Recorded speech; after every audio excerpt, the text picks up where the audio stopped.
Okay, so at first glance, this is a really broad topic. And to be quite honest, the initial thought that I had was, to pay bills and to, live. But is that really all there is to life? Is just some basic necessities? Let's talk about it. Yeah, so I have hobbies outside of religion and politics, all right? We can talk about just about anything on this channel. And honestly, the reason that this topic even came up was because I was thinking of, I wanted to kind of make a video today, but I wasn't really feeling it. I wasn't sure what I wanted to talk about. And I was like, maybe I'll just not make a video. I'll just wait until something comes up. And then something came up because I was scrolling through YouTube. I was trying to find something to watch. I was like, I'm really bored. There's things I could be doing, but I don't really feel like doing, So I was looking through YouTube trying to find something to watch, and all of the stuff just felt so boring. It felt like I was looking at the topics of videos, and I was looking at it's all for entertainment stuff, and there's nothing wrong with entertainment. I just wasn't in the mood for any of it. And then that got me to thinking, like, why do we do anything we do? Why do I make videos on here? What is the driving purpose behind life? And it sounds much bigger picture than I think I'm aiming for, maybe. But it starts out with the other day I was having a conversation with one of my good friends, guy I've known for a long time, and we kind of got on the topic of nihilism. And that had to do with the current what's going on in politics in the world and how everything just kind of, I made a video a couple weeks ago saying everything feels hopeless, and it was just kind of this whole thing of like, why are we even doing anything? Why are we doing the things that we're doing on a day-to-day basis? If the world is so hopeless, and whether you look at it from a religious standpoint or a secular standpoint, realistically, like, there isn't really much to look forward to sometimes, it feels like. And so then the question comes up, like, why do we get out of bed every day? Why do we do what we do? And the inevitable answer is typically, especially in the United States and in more capitalist countries, it's to pay the bills. You get out of bed every morning to go to work so that you can pay the bills, so that you can go to work. It's an endless vicious cycle. And then someday maybe you get lucky enough that you get to retire. And if your health condition isn't too bad, then you might be able to do some things that you wish you would have done when you were younger, So it got me really focused on this whole concept of like just life in general and why we do the things we do. And, not to get too existential here, but realistically, the only meaning that life really has is the meaning we give it. Even if you're coming at it from a religious standpoint, looking at a holy book, the meaning in that holy book, the meaning that is given to life through that holy book is ultimately given by the people who wrote it and the people who interpret it. So no matter which way you slice it, we're giving life meaning in our own way. And for me, the more I think about it, I'm like, what would if I had the ability, if we weren't in a capitalist society, if I was given money just to survive and, the bills were paid and that wasn't even an idea, a problem, what would I want to do? And ultimately, it comes back to, one, I want to travel. I like to see new things. I love to take pictures. I'm a photographer, so I want to travel and see new places and take pictures of different areas and animals and that kind of stuff. Two, I want to write because I'm an author. I love writing. I've got 2 books out already. I've got 2 in the works that I'm trying to get done. And I just want to be able to sit down and write. And then 3, I want to make videos and I want to tell a story through videos. I want to go out and I've got the videos, if you look back on my channel in the past, the Legends and Tales series, that I loved doing those. I loved putting those videos together. And the reason I don't do those more often, or I don't do this really now at all, is because I have to be able to pay the bills. When I first started making those videos, that wasn't an issue. I was working for a company. I was making a good amount of money. Things were going great. And then the time came, I got laid off and I had to find a way to pay the bills. And starting my own company and starting to focus on YouTube and writing and going back to school and all that stuff that's happened, prevents me from doing what I really want to do, because at the end of the day, the most important thing is making sure the bills are paid. And that's the problem. That's the part of life that just truly sucks. And especially more and more as I think about it and I watch the stuff with AI that's coming out, we have this mentality, this capitalist mentality, right? That you have to earn your way. And to an extent, at points in time, that has made a lot of sense. When we relied on hunter-gathering and even when we first started like agriculture, and farming and all that kind of stuff, everybody in the village, everybody in the small community had to chip in order for everybody to survive. Everybody had to play their part until you got to a point where you couldn't, where even children were playing their part. They were helping out in the fields and they were helping out. That was the way that they learned, right? And then we moved on to this new age in society where things, especially at the Industrial Revolution, things started to kind of really kick off. A lot of stuff got automated. A lot of stuff got moved forward. Factories eventually got moved overseas. I was talking to my daughter about this the other day. My oldest, she's getting ready to go. She's going to be a senior next year in high school, and then she's going off to basic training, right? And so we were talking about, how things have gone over time, because she was talking about AI and other possible career fields down the road. And I said, after the Industrial Revolution, we had this huge shift in technology. We had this huge shift in how things worked. And then that lasted for a while. Factories were employing fewer people, getting as much work done. We had to shift how we were doing things. And then companies started shipping jobs overseas because they could take advantage of other markets where they didn't have to pay people as much. And we had to shift again into a more consumer-based sales economy, that kind of stuff, customer service. And now with AI, with everything that's going on, we're shifting into something new, and we're looking forward to what's the next wave. More and more places, Wendy's just announced this thing that got all kinds of controversy. It was supposedly that they were going to be testing out basically surge pricing, making things more expensive during certain times. That wasn't the case at all. It was just an overblown story.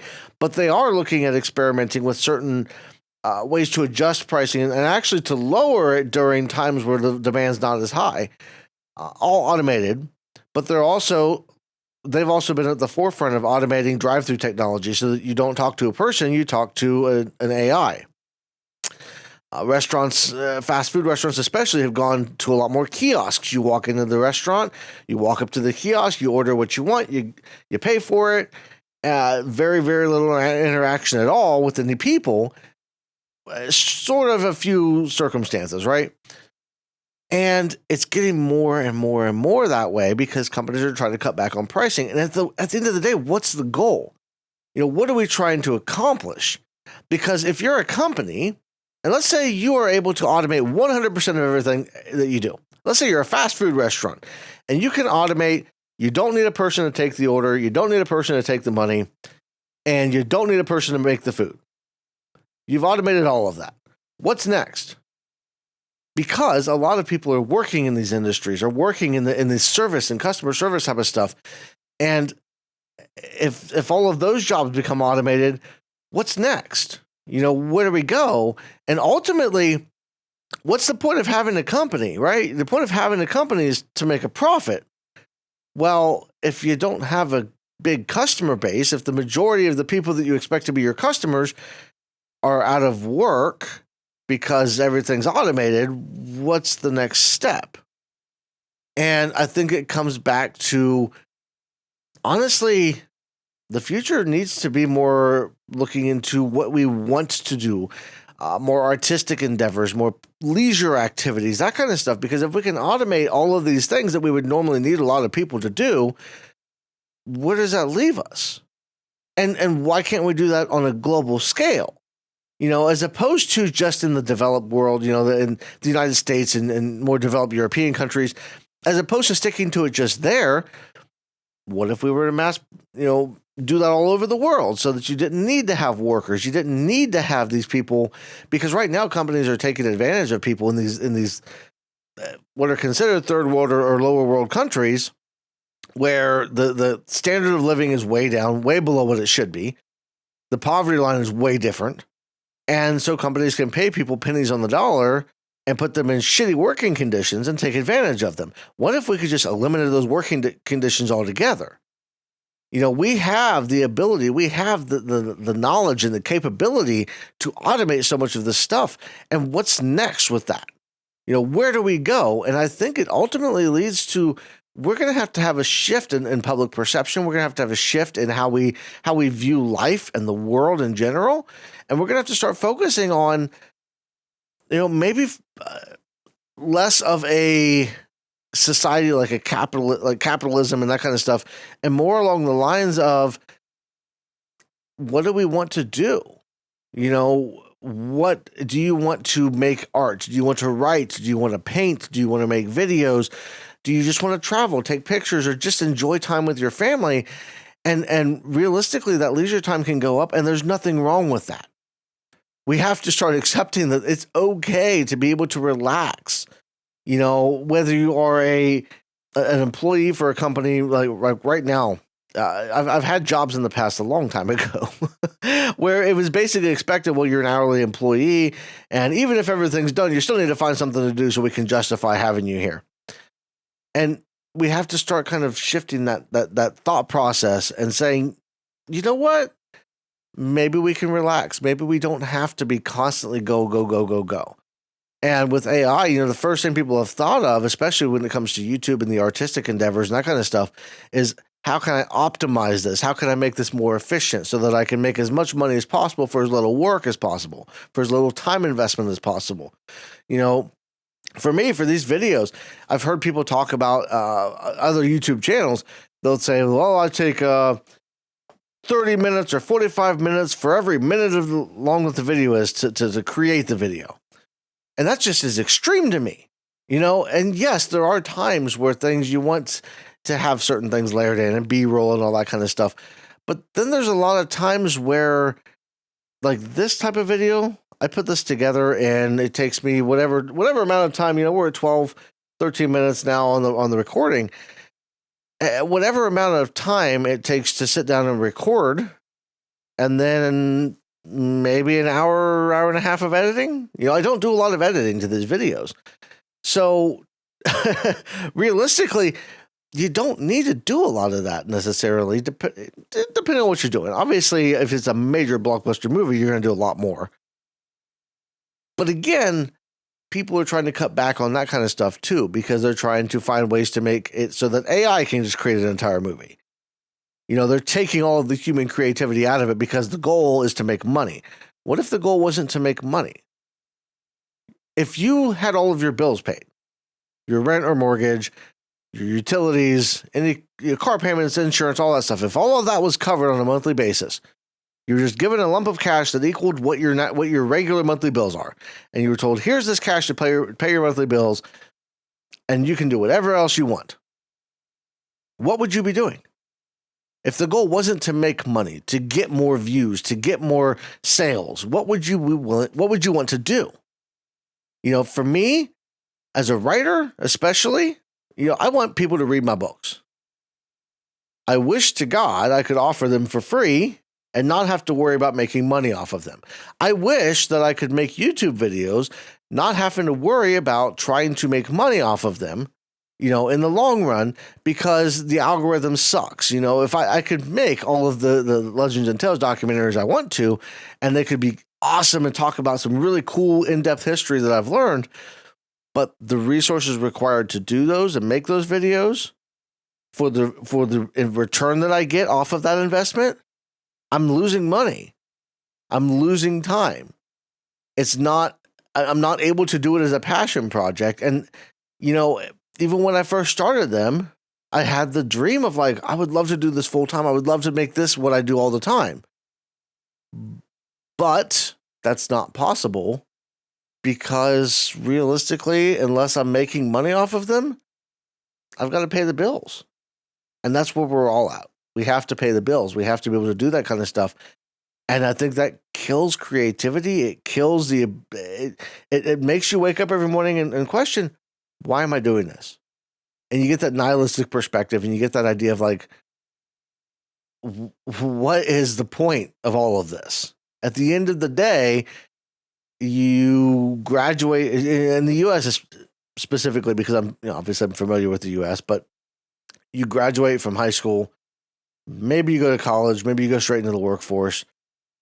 Either way, you go for another 40 or 50 years, and then if you're lucky enough, you get to actually retire. And at that point, you're not, maybe you're financially in a position to travel and do all kinds of stuff, but your health's not the best. You're in the declining, the golden years, but really the declining years of your life. And you've wasted the best years of your life just trying to pay the bills. And it just seems so backwards to me. Why would we do that to ourselves? What is wrong with us as a society? And it comes back to, the people that don't have to worry about this stuff, the top of the heap there. The people that are making the rules don't have to follow the rules. But that's a whole nother video. So this one, that's really what I wanted to talk about. It's something that it came to my mind, like I said. I was scrolling through YouTube and like, why do we do the stuff we do? What is the point of it all? And I don't even know necessarily that it's going to make any kind of an impact. But maybe you made it this far into the video and you said, you know what? This guy's got some good ideas. Hey, subscribe. Subscribe, like, join my Patreon. I'm trying to make a full-time career out of this at some point. Sitting down in front of the video, but like I said, I want to do some more documentary style stuff. There's stuff I'm passionate about. Selling books and telling stories. I love that kind of stuff, and I'd love to make that into what I do full time, where I can make enough money to make a living and pay the bills. So that's all I got for this video. I'll leave a puppy at the end of this video. That's become the thing. I've been enjoying leaving a puppy and playing music at the end of the videos. So check out the end of the video, get your puppy, and decide what video you want to watch next. So, thank you all for watching. Everybody have a great rest of your day, and I will see you in the next one. You got me acting out. All tenderness is out the window. What you do to me when the cold bites blue is straight.